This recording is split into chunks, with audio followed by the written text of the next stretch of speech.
In the winter of 1936, a relief worker named Dorothy Kahn visited a family in a two-room house in West Virginia coal country.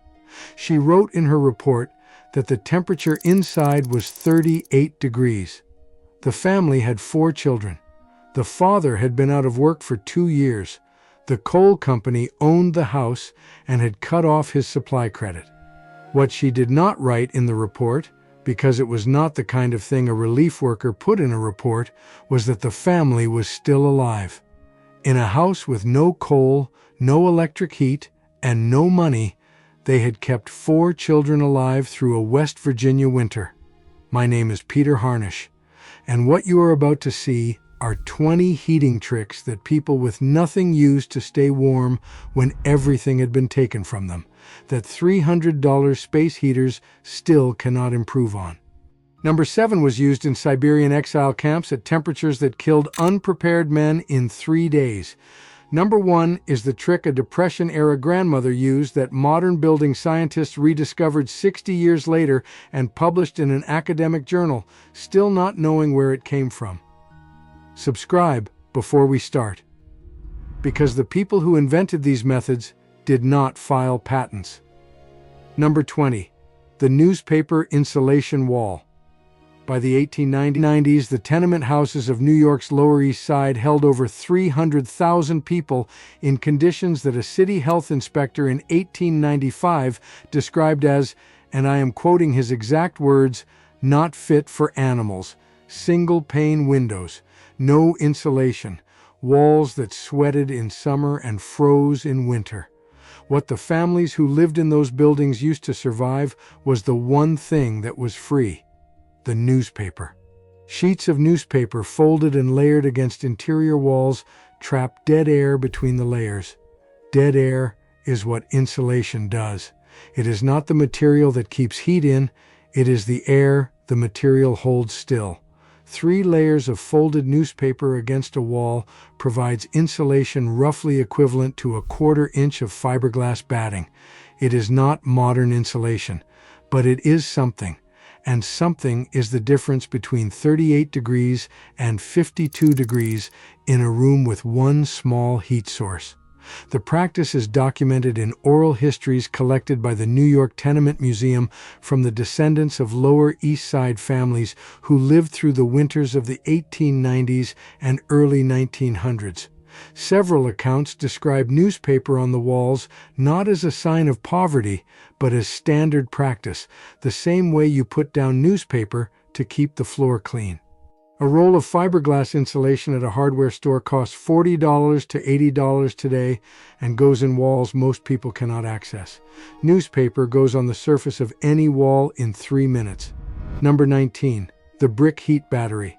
Before central heating, the brick or stone fireplace was the primary heat source in most homes across Northern Europe and North America.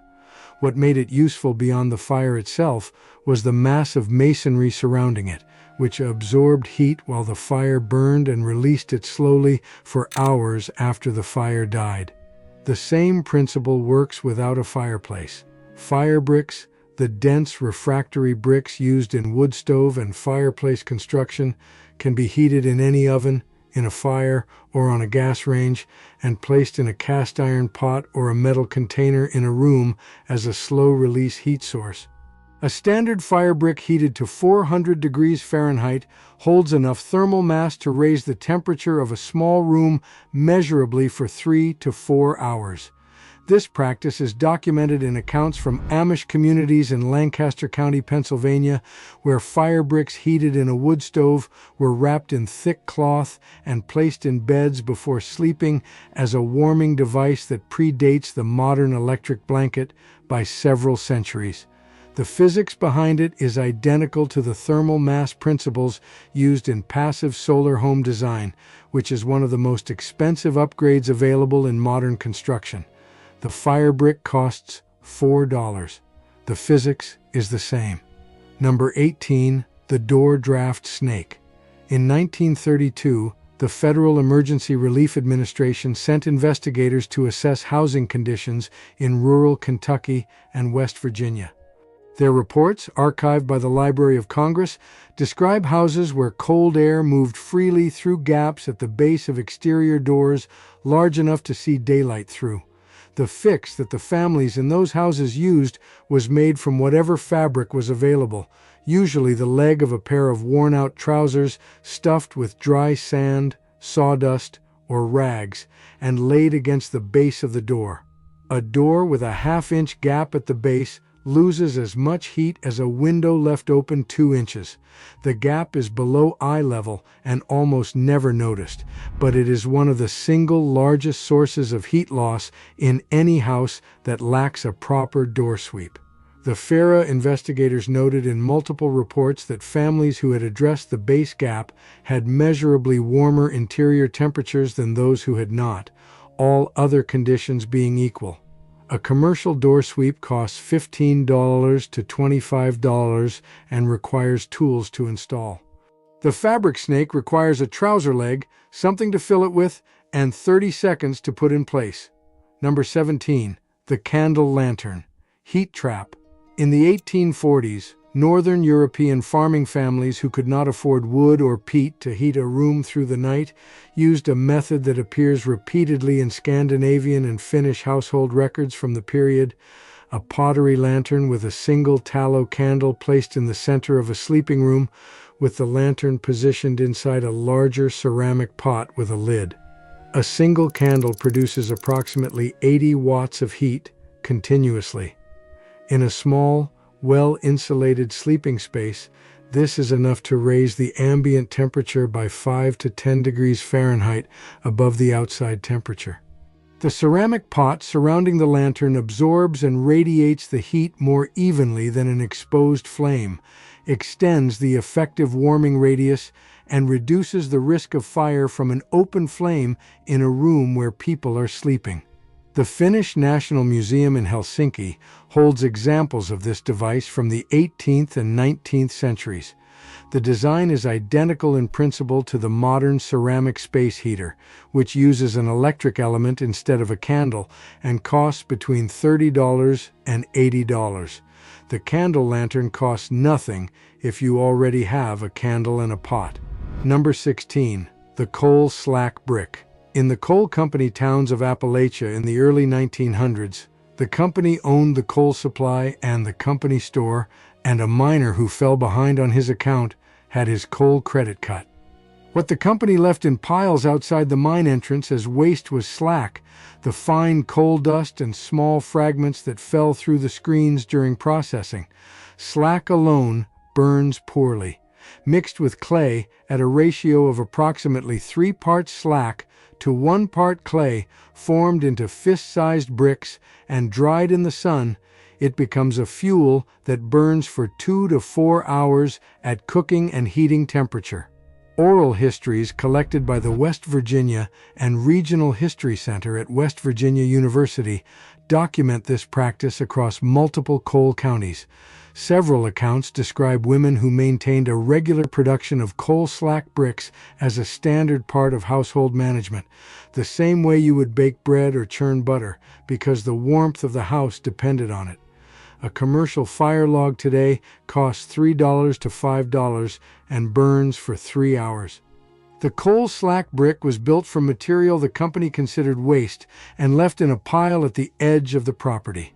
Number 15. The body heat. Sleeping pocket.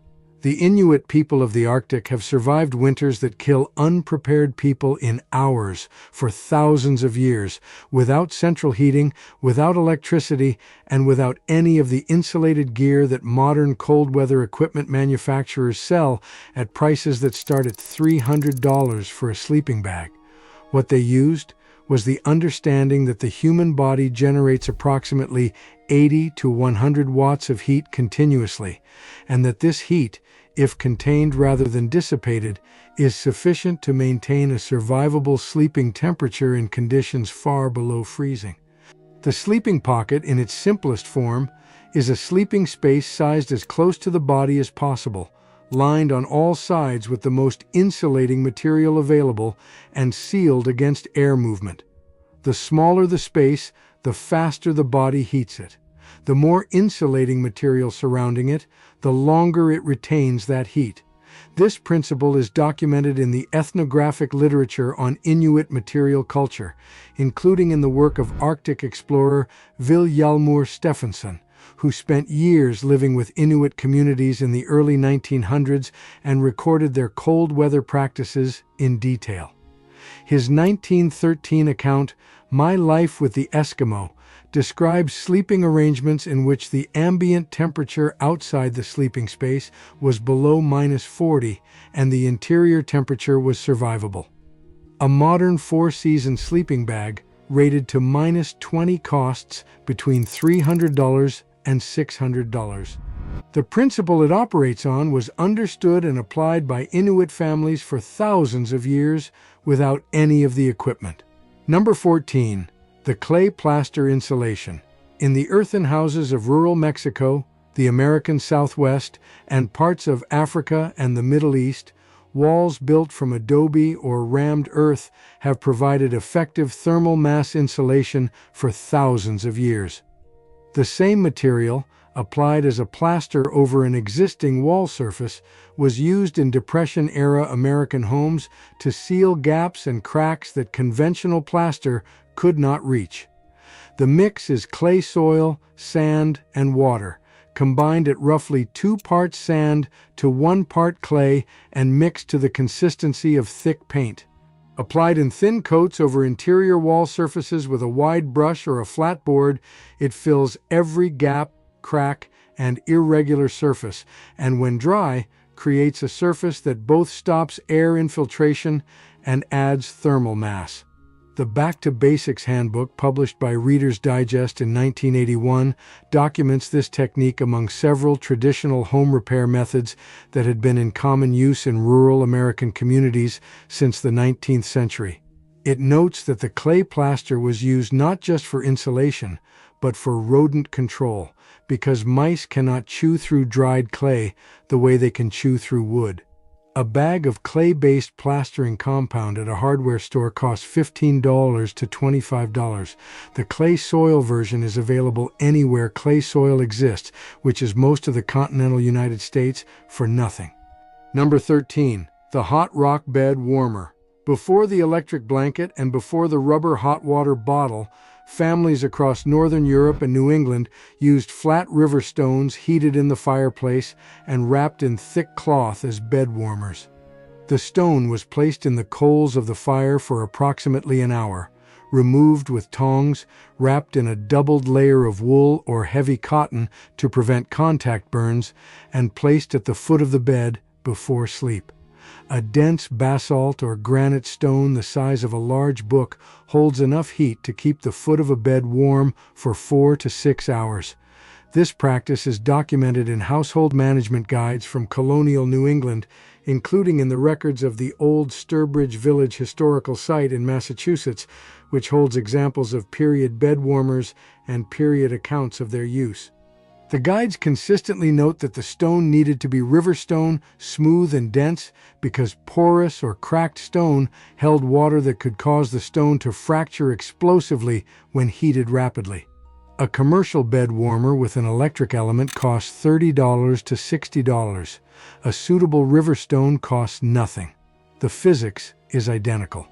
Number 12. The window quilt. In the winter of 1977, a Vermont engineer named David Bainbridge began measuring heat loss through single-pane windows in older New England farmhouses. His measurements, published in the journal Solar Age in 1978, confirmed what the families who had lived in those houses had known for 100 years. An uninsulated single-pane window loses as much heat per square foot as a wall with no insulation at all. The solution those families used was the window quilt. A heavy quilt or blanket hung at the window on a rod, close enough to the glass to trap a layer of still air between the fabric and the pane, reduced heat loss through that window by 40 to 60% in Bainbridge's measurements. The still air layer between the fabric and the glass is the insulation. The fabric itself is secondary. Bainbridge's paper notes that the farmhouses he measured had been using this method for generations, and that the families he interviewed described it not as a heat-saving innovation, but as basic household practice, the same way you would put on a coat before going outside. Commercial window insulation film kits cost $10 to $30 per window and require careful installation.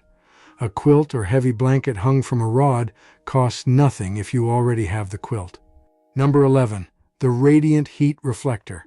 In 1824, a physicist named Augustin Jean Fresnel published his complete theory of light reflection, which included the observation that surfaces of different materials reflect radiant heat at different rates.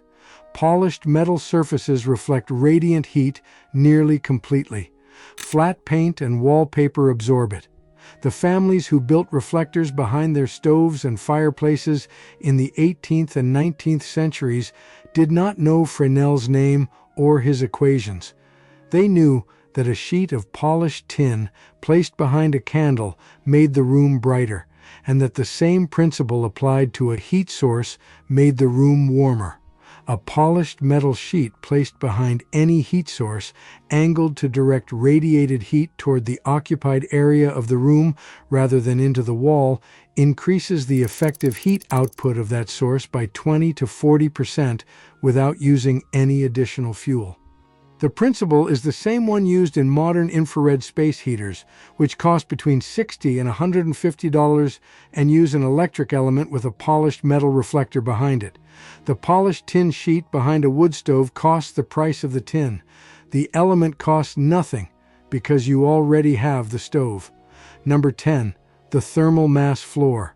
In the high-altitude adobe villages of New Mexico and the American Southwest, where temperatures drop well below freezing at night even in autumn, the earthen floors of traditional Pueblo buildings have been documented as one of the primary thermal regulation mechanisms of the structure.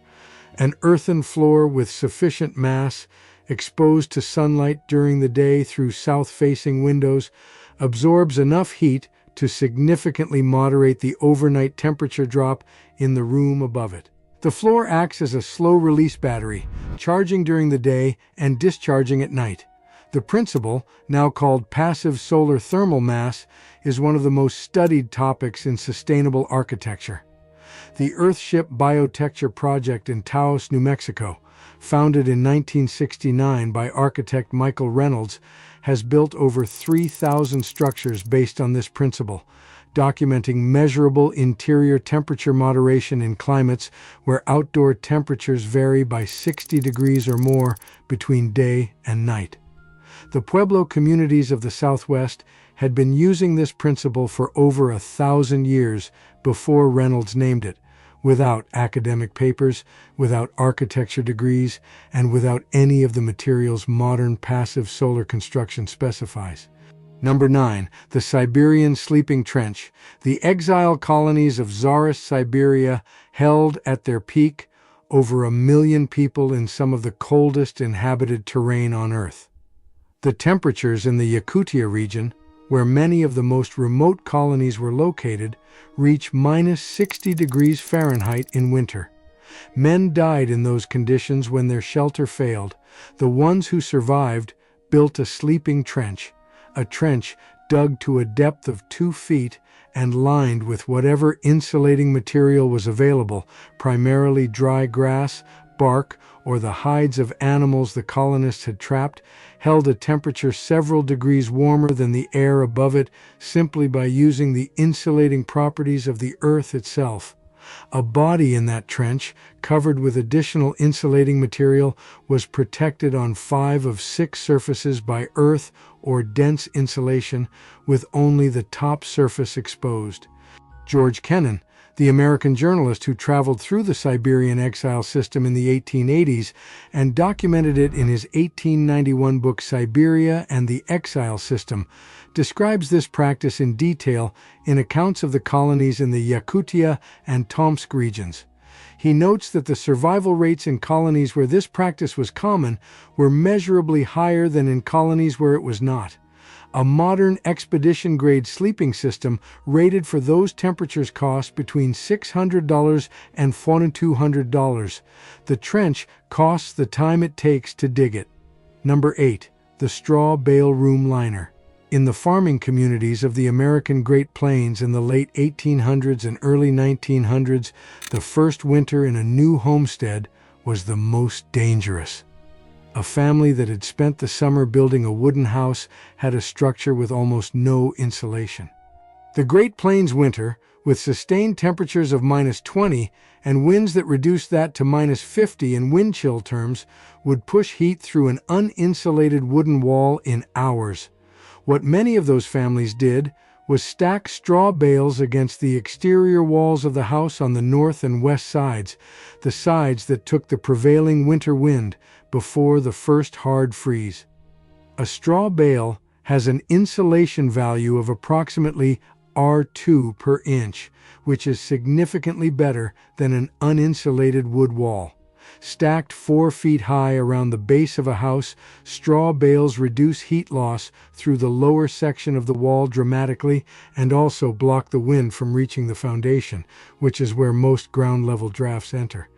The practice is documented in homesteader diaries held by the Kansas State Historical Society, which has digitized several collections of Great Plains homesteader correspondence and journals from the 1880s and 1890s. Several entries describe the straw bale banking of the house as an annual autumn task, the same as putting up the root vegetables or splitting the winter wood. Modern spray foam insulation achieves higher R values per inch. The straw bale was free because it came from the same harvest that produced the food. Number 7. The Gulag felt boot liner. In the Vorkuta labor camp complex in the Soviet Arctic, the temperature outside dropped to -50 Fahrenheit in the worst weeks of winter. The prisoners worked outside in those temperatures. Men who lost feeling in their feet lost the feet shortly after.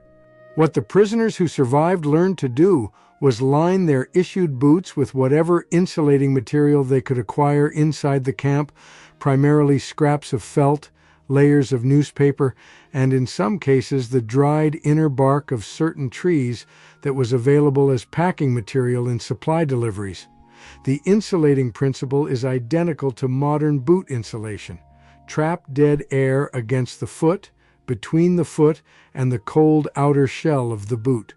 A layer of crumpled newspaper inside a boot creates air pockets that resist heat transfer the same way synthetic insulation does. A felt liner does the same more durably. Gustav Herling-Grudzinski, in his 1951 memoir A World Apart, describes the distribution and trade of boot liners among Vorkuta prisoners as one of the primary survival economies of the camp.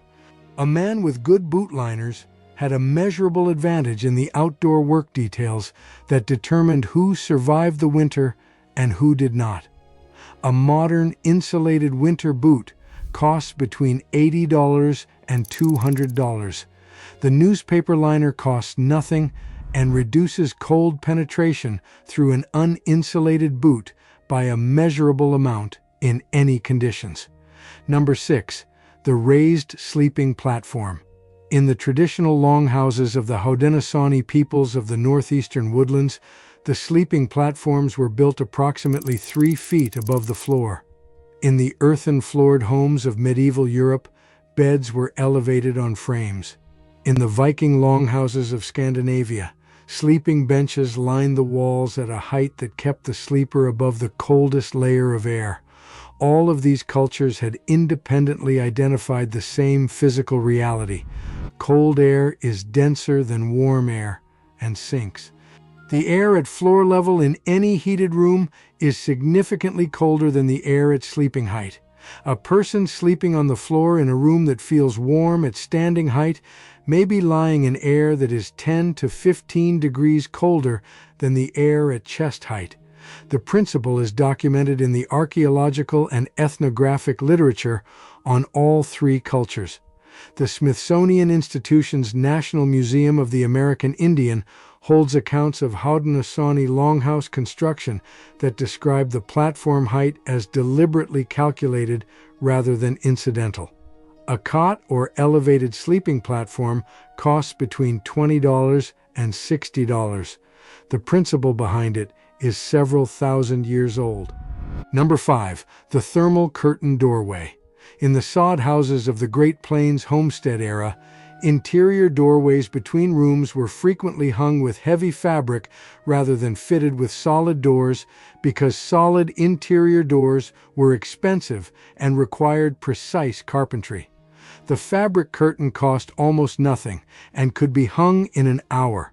What the homesteaders discovered and what building scientists have confirmed in laboratory measurements conducted at the Lawrence Berkeley National Laboratory in California is that a heavy fabric curtain hung across a doorway with sufficient overlap at the sides and floor reduces air movement between rooms by 60 to 80%. This is the primary mechanism by which cold air moves through a house once the exterior envelope is sealed. The modern equivalent is called a thermal curtain door, and versions of it are sold at outdoor and camping retailers for between $30 and $80. The homestead version was a section of heavy wool or canvas. The principle behind it is the same. The warm air in the heated room stays in the heated room. The cold air in the unheated room stays in the unheated room. The curtain is the barrier. Number 4. The fat lamp room. Heater. In the pre-electric farmhouses of rural Norway, Sweden, and Finland, the fat lamp was the primary light source in rooms where a fire was not practical. It was also, in an enclosed space, a meaningful heat source. A fat lamp burning rendered animal tallow produces approximately 40 to 60 watts of heat, roughly half the output of a small electric space heater, continuously and without electricity. In a small sleeping room with a closed door and sealed drafts, this is enough to raise the ambient temperature by 8 to 12 degrees Fahrenheit above the outdoor temperature. The Nordic Folk Museum in Stockholm holds collections of fat lamps from 18th and 19th century Norwegian and Swedish farmhouses, accompanied by documentation of their use in winter households where the primary heating fire was in the main room and outlying sleeping rooms were heated by smaller means. The distinction the museum's documentation draws is between households that understood the heat output of the fat lamp and positioned it accordingly, and households that used it only for light. The first group was warmer. A 40-watt electric space heater does not exist. The smallest practical electric space heater produces 750 watts and costs $25 to $50. The fat lamp produces less heat, but it produces it from rendered fat that costs nothing if you already have the animal. Number 3. The underground root cellar refuge. In the severe winters of the northern plains, where sustained temperatures below -30 were common, the root cellar served a second purpose beyond food storage. The temperature below the frost line in most of the continental United States remains between 45 and 55 degrees Fahrenheit year-round, regardless of what the air temperature does above. In the diaries of homesteaders from the Dakotas, Minnesota, and Nebraska, held by the Minnesota Historical Society, there are accounts of families spending the worst nights of winter in the root cellar rather than the house, because the earth itself maintained a temperature that required far less fuel to supplement than the exposed structure above. The strategy was not comfortable. A root cellar is dark, low-ceilinged, and smells of earth and stored vegetables. But the families who used it in the worst weeks of the worst winters were not making a comfort calculation. They were making a fuel calculation. The earth maintained 50 degrees for free. The house required burning wood to maintain 50 degrees. When the wood was running short, the earth won. This is not a historical curiosity. It is the same principle used in earth-sheltered and underground housing designs that have been documented by the University of Minnesota's Underground Space Center as providing heating cost reductions of 50 to 80% compared to conventional above-ground construction. Number 2. The human heat stack. Before the modern sleeping bag, before synthetic insulation, and before downfill, families in cold climates slept together not for sentiment, but for physics. A single adult body generates approximately 80 to 100 watts of heat continuously. Two adults generate 160 to 200 watts. Four people in a shared sleeping space generate 320 to 400 watts. In a well-insulated sleeping space, this heat output is sufficient to maintain a survivable temperature in conditions where a single person in the same space would be in danger. The practice is documented across cultures and centuries. Medieval European household accounts describe the deliberate arrangement of sleeping bodies in order of heat generation, with children placed in the center of the group where they benefited from the heat of the adults on either side. Norwegian farm records from the 1700s describe the arrangement of household members in the main sleeping room as a deliberate heat management strategy during the coldest months. The principle is elementary physics that most people in the modern era have access to, and almost none of them use, because the circumstances that make it necessary are circumstances most of them have never experienced. Number 1. The super-insulated ceiling. In the winter of 1932, a civil engineer named Frank Lloyd Wright was commissioned to design a house in Wisconsin that its owner wanted to heat primarily with the heat generated by the people who lived in it, without a conventional furnace. Wright's solution, which he called the Usonian system, included several innovations, but the one his collaborators later identified as the most important was the ceiling insulation. Heat rises. In any room, the warmest air is at the ceiling, and the coldest is at the floor. A ceiling with poor insulation is a heat pump running in reverse, moving the warmest air in the room through the roof and into the outdoors. Insulating the ceiling more aggressively than the walls, which standard construction practice does not do, addresses the primary direction of heat loss in any heated room. This principle was independently identified and applied by rural families across Northern Europe and America long before Wright named it. The practice of packing attic spaces with whatever insulating material was available, primarily straw, dried leaves, sawdust, and in some cases animal hair, is documented in farm records from Scandinavia, Germany, and the American Midwest going back to the 18th century. The families who did it did not know about thermal convection or heat transfer coefficients. They knew that the upstairs rooms were colder in winter than the downstairs rooms, and that adding material to the space between the ceiling and the roof made the downstairs rooms warmer. They figured it out by living in the building. A modern building scientist would call it attic air sealing and insulation. The farm families of 18th century Germany called it putting the chaff somewhere useful. That gap between the method and the name is exactly where most of this list lives. The methods are old. The science that explains them came later.